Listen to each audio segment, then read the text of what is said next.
Bon, comme d'habitude, pendant quelques heures, quelques jours peut-être au maximum, les commentateurs tournent en boucle sur cette abstention record et sur évidemment la nécessité de prendre en compte cette abstention, d'entendre le message des Français. Alors on voit déjà surgir quelques discours sur le thème, après tout, ils sont indifférents, ils s'en foutent et c'est très bien comme ça, mais avec toujours ce sentiment qu'il s'agit d'analyser cela. Bon, ça ne va pas durer longtemps, on va refermer et on va passer aux choses importantes. Est-ce que machin est arrivé devant bidule et est-ce que tel parti est dominant par rapport à tel autre? Bref, il y a un sujet sur ces élections, c'est la responsabilité des médias. En fait, il y a un sujet sur la crise démocratique et c'est la responsabilité des médias.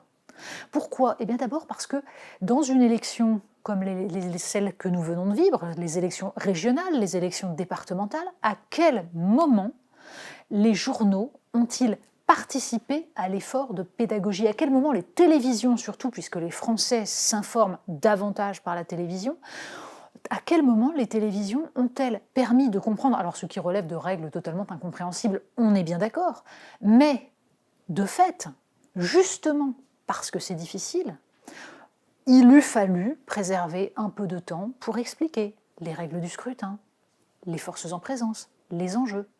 Or, que voyons-nous? Nous voyons un système médiatique qui, peu à peu, voit ces règles dictées par le fonctionnement des chaînes d'infos en continu, qui elles-mêmes sont de plus en plus influencées par les réseaux sociaux. Et cette accélération et cette mise en avant du conflit non pas civilisé, non pas du débat, mais de l'agression, de l'invective, de la caricature, de la pensée en 240 caractères, eh bien tout cela est en train petit à petit de bouleverser le rapport que les citoyens peuvent avoir avec les idées, avec la politique. D'abord parce que le principe des chaînes d'infos continues et des plateaux de débat, c'est justement qu'il faut du débat. Et pour qu'il y ait du débat, pour qu'on ait l'impression qu'il se passe quelque chose, il faut des gens qui ont des idées différentes. C'est d'ailleurs la raison pour laquelle il y a beaucoup moins de chapes de plomb idéologiques qu'autrefois. Il y a 20 ans, tous les gens qui apparaissaient à la télévision pensaient grosso modo la même chose. Les rares qui pensaient différemment étaient en général montrés du doigt, mais ça a permis à un Zemmour d'être starisé puisqu'il apparaissait comme le seul à tenir les propos qu'il tenait. Aujourd'hui, au contraire, indéniablement, il y a une diversité de points de vue.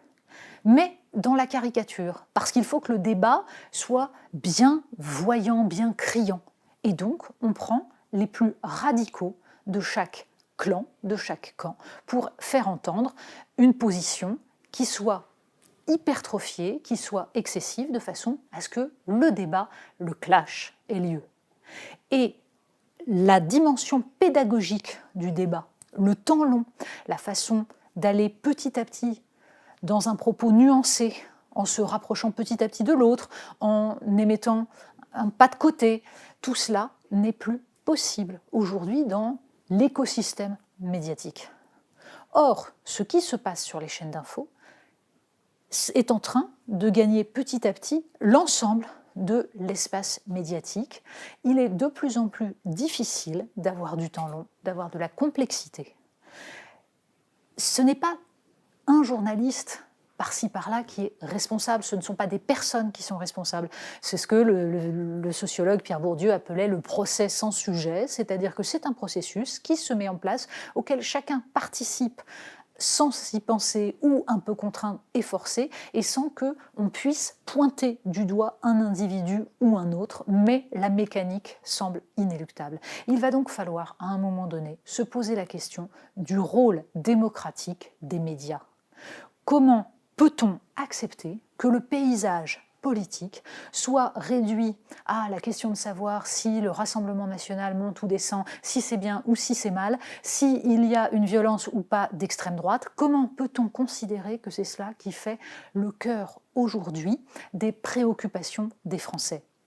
Les élections qui viennent d'avoir lieu nous prouvent au contraire qu'il y a un rejet massif de tout cela par les Français qui ont l'impression que ce système politico-médiatique est de plus en plus éloigné, non seulement de leur réalité, mais même de toute possibilité de faire changer les choses.